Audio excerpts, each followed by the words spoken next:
Comme nous nous étions arrêtés là plusieurs jours. Un prophète nommé Agabus descendit de la Judée. Il vint nous trouver, prit la ceinture de Paul, s'en lia les pieds et les mains, et déclara: Voici ce que dit l'Esprit Saint, l'homme à qui appartient cette ceinture. Les Juifs à Jérusalem le liront ainsi, et le livreront entre les mains des nations. Acte 21, 10-11. Paul est en route pour aller, avec d'autres frères, à Jérusalem. Ils vont apporter de la part des assemblées de la Macédoine et de l'Achaïe des dons pour les besoins des croyants en Judée. Leur voyage est presque terminé. Ils se trouvent à Césarée, capitale romaine de la province de Judée.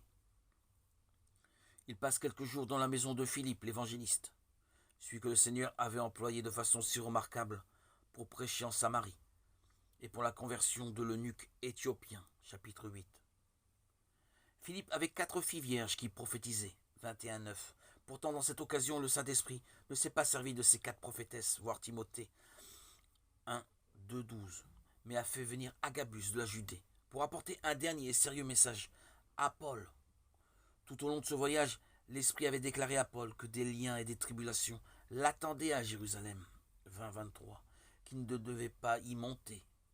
Mais son amour ardent pour ses parents, selon la chair, Romains 9-3, le poussait à poursuivre quand même son voyage, Acte 21-13. Personne n'a pu le convaincre de renoncer à son projet. Alors les frères ont dit que la volonté du Seigneur soit faite.